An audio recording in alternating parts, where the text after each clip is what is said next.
നമസ്കാരം. ബഹിരാകാശ യാത്രിക സുനിത വില്യംസും സഹപ്രവർത്തകനായ ബുച്ച് വിൽമോറും കഴിഞ്ഞ വർഷം ജൂൺ മുതൽ രാജ്യാന്തര ബഹിരാകാശ നിലയത്തിൽ കുടുങ്ങിക്കിടക്കുകയാണ്. 8 മാസത്തിലേറെ നീണ്ട ബഹിരാകാശ ജീവിതം അവസാനിപ്പിച്ച് ഇപ്പോൾ മടങ്ങി വരവിന് തയ്യാറെടുക്കുകയാണ് ഇരുവരും.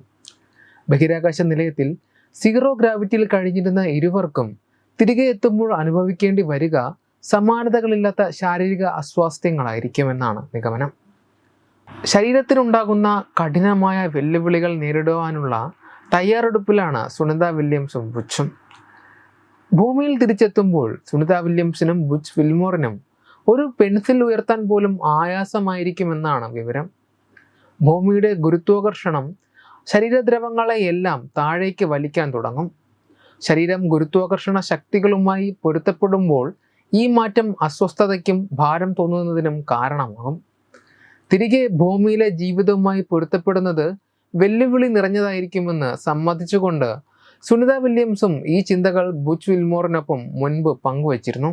യൂറോപ്യൻ ബഹിരാകാശ ഏജൻസി നടത്തിയ സമീപകാല പരീക്ഷണങ്ങളിൽ ബഹിരാകാശ നിലയത്തിൽ മാസങ്ങളോളം ചെലവഴിക്കുന്ന ബഹിരാകാശ യാത്രികരിൽ തരുണാസ്ഥികളുടെ ദ്രവീകരണത്തിൻ്റെ തെളിവുകൾ കണ്ടെത്തിയിരുന്നു. ചലനം കുറയുന്നത് തരുണാസ്ഥി കനം കുറയുന്നതിനും സെല്ലുലാർ ക്ലസ്റ്ററിങ്ങിനും കാരണമാകുമത്രേ. ബഹിരാകാശത്ത് ജോലിഭാരം കുറവായതിനാൽ അതിനോട് പൊരുത്തപ്പെട്ട ഹൃദയത്തിന് തിരിച്ചെത്തുമ്പോൾ രക്തചംക്രമണത്തിനായി കൂടുതൽ അധ്വാനിക്കേണ്ടി വരും. മാസങ്ങളോളം ഭാരമില്ലാതെ പൊങ്ങിക്കിടന്ന ശരീരത്തിനെ ഗുരുത്വാകർഷണ ബലത്തിൽ എങ്ങനെ പ്രവർത്തിക്കണമെന്നതും പതിയെ പഠിപ്പിക്കേണ്ടി വരും. ഭൂമിയിലേക്ക് മടങ്ങുവാൻ തയ്യാറെടുക്കുമ്പോൾ ശക്തിയും അസ്ഥികളുടെ സാന്ദ്രതയും വീണ്ടെടുക്കുക എന്ന ലക്ഷ്യത്തോടെ സുനിത വില്യംസും ബുച്ച് വിൽമോറും കർശനമായ പരിശീലനങ്ങൾക്ക് വിധേയരാകാൻ സാധ്യതയുണ്ടെന്നാണ് റിപ്പോർട്ടുകൾ.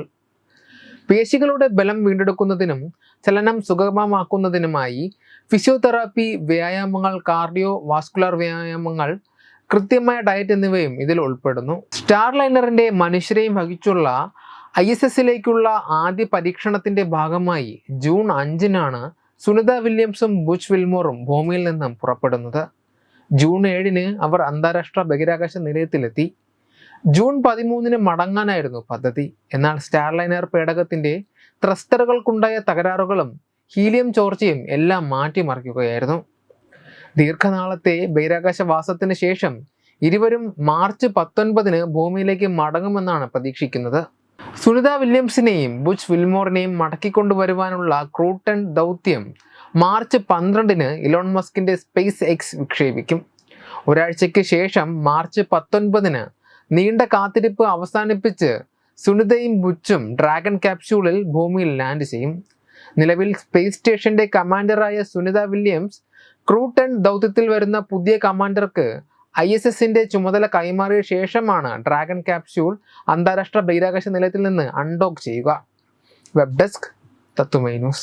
Branding partner Edubix online executive education. Focus physiotherapy centre പട്ടം.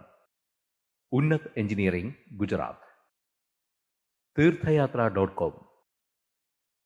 Iron build Gujarat.